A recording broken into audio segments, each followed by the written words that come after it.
Hello YouTube world, my name is Lauren and welcome back to my channel.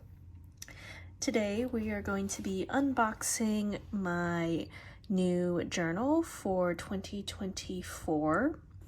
So I got the Dot Cross journal from STM, Scribbles That Matter.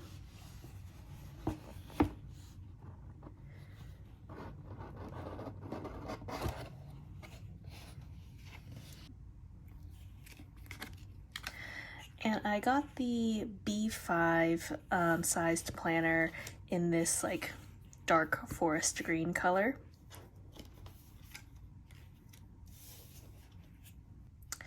I had been eyeing this planner for a while because I really liked the layout of it, which I will get to in a minute. But I also really like this company. The planner comes with these two cards. Obviously one is just a thank you card, but this other card has this QR code on it, which is like free to share. It's not like a huge secret, but it is like this like surprise like PDF, which I really appreciated reading. It is just like this document to kind of like help you get into journaling, and if you ever feel stuck or just kind of like overwhelmed by bullet journaling, it just has some tips to kind of get you through it, which I really appreciate because bullet journaling can be very overwhelming, and I have picked it up and put it down many times over the past couple of years. And each year I try to do something a little bit different to make journaling more sustainable for myself and my schedule. But I don't know, I really liked this PDF document to keep kind of handy so that I can remind myself of the tips in it. So I will bring it closer here for you guys to read. You could either scan the QR code or just type in this URL. I think it's helpful for any journaler.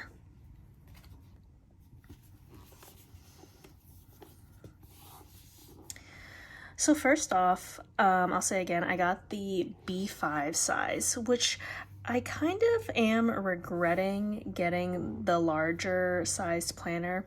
I got it for a purpose, but just feeling it in my hands now and like seeing the weight and like thickness of this planner, I don't know if I'm going to like it, because it's kind of makes it hard to carry around and bring with you if you're traveling or on the go. I kind of wish I got the smaller A5 size, but I don't know. We'll see how this year goes, and if I still like this planner and the size still bothers me, then I might switch to A5 next year.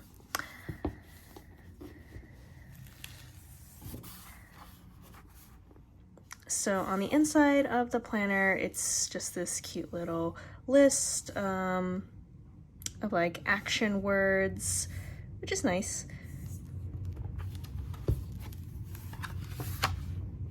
And the title page here says, "Welcome, in your hands is the key to unlock the next 365 days. Embrace the journey, chase your dreams, and create moments.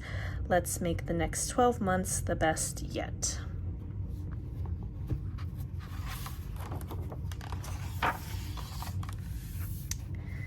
Then it has these pre-designed pages. So this first page says, "Life. Let's start this journey by taking a bird's eye view of your life. Only by understanding your past and envisioning your future can you set the right priorities for the year ahead." So I assume that the intention is to kind of write little notes about the different years, and also setting plans for the future. I don't quite know if I'm going to use this spread exactly. It's not really in line with what I want in a planner, but it's nice to know that it's there. And then this next page says, "Vision, picture the future you in the next 12 months. How can this version of you be more? Remember, specific, measurable, and realistic goals pave the path to growth." So I'm not really a big life goal person, or I guess this would be like your yearly goals. All right, so this is the year overview spread. And I think there's two. Yes, there's 2 pages.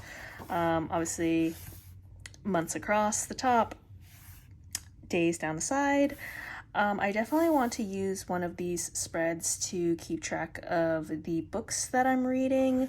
So I'm imagining of just like writing the title of the book and kind of just like coloring it in or blocking off it so that at the end of the year I can see the books that I read throughout the entire year. It's almost kind of looking like a bookshelf. At least that's the plan. We'll see how that goes. And I don't really have a plan for what I'm going to use this second year overview spread for, but again, it's nice that it's here and I can decide later. Then we have 1, 2, 3, 4, 5, 6, 7, 8 dot grid pages. If you can see the dot grids here, they're very light, which is good, but I like the flexibility that this planner provides so that, you know, if you want to create your own spreads or, you know, just scribble, doodle, whatever you want, it's here. And then we get into the first of the monthly spreads. Oh, and I forgot to mention that the pages are numbered. So if we focus in here, the first monthly spread starts on page 15.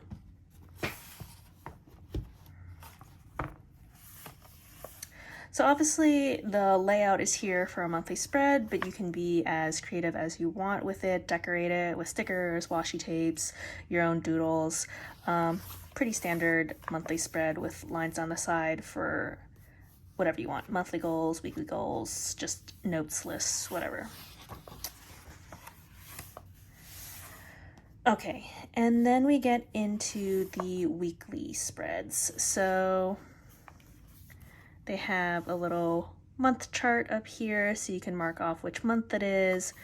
This is the vertical spread, so the days of the week are vertical. This is a Monday through Sunday week spread, which this will be my first year doing Monday through Sunday. I am normally a Sunday through Saturday spread person, but I feel like in the journaling community, most journals, planners do the Monday through Sunday, and it seems to work for them, so I'm going to try it out this year. There's a little list and habit tracker chart on the leftmost side here, so you can again use this for like either your weekly goals or a list for yourself for the week. Habit trackers are nice. I'll have to think about what habits I want to keep track of in this upcoming year. It gives you 5 spaces for 5 different habits. And then at the bottom, there's a lot of blank space. I don't know if you can see it, but it's also dot grid lined. So I really like dot grid, and I think a lot of people could agree with me on that because it gives you enough flexibility to kind of have a blank canvas, but with a little bit of structure so that in case you need the help kind of lining things up, then it helps, but it doesn't get in the way like a regular grid does.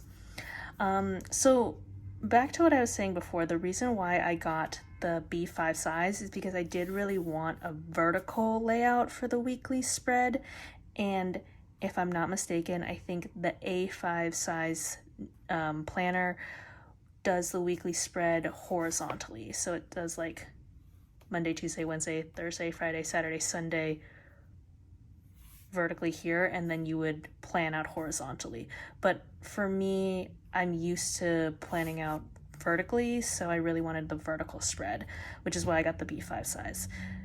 If the A5 size does come with a vertical weekly spread, then I would definitely switch to the A5 size.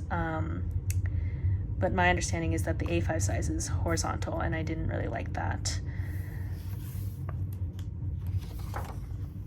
So there are the number of weekly spreads corresponding to the number of weeks in the month. And then there are 2 more dot grid pages so that they're just blank, free for you to use them in however way you want before it starts with the next monthly spread. So this is what I really liked about Scribbles That Matter and like their planner setup, because this was exactly what I wanted. I wanted structure for the monthly and weekly spreads so that I don't have to draw out the spreads myself, but then I wanted like some free space to just draw or be creative and just kind of like create my own lists or trackers, whatever I wanted on a monthly basis. So this was the exact spread I wanted, and I was so happy that I had found Scribbles That Matter just by Googling like planners that have, you know, weekly spreads, but also like blank dot grid pages. So yeah, so it just continues. It goes for the rest of the year. It's a full 12-month planner until the very end. So after the 12 sets of monthly spreads, weekly spreads, and some blank pages, they just have more blank dot grid pages at the back, and they even have a little list here. So it says like extra space for and some ideas in case you're not sure what you want to fill the blank pages with, or even if you just want to use it to scribble. So again, I like this because this is how I set up my planners when I have just like a fully blank journal to fill up. I usually use the last couple of pages after all of the monthly and weekly spreads to just create lists and trackers for myself. So I usually will have like a gift list, or like I like to do a mood tracker all at the back, things like that. So again, just this is the perfect setup for myself.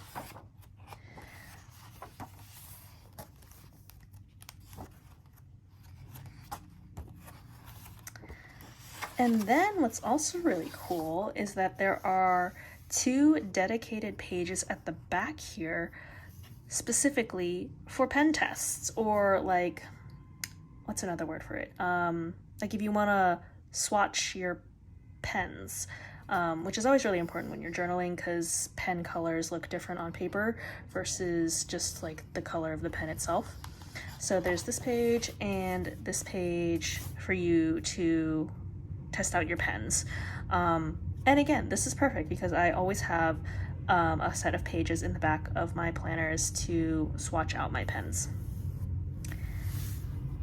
All right, and then this last page says, looking back, flip through this journal from first page to last, see all the scribbles, a mirror to your past, what have you learned, how have you grown, reflect and ponder when you are alone. Oh, is that a poem? That's kind of cute. I love a good rhyme scheme. All right, and then of course at the back of most journals there is this pocket as well for you to hold stickers, extra sheets of paper, whatever you want.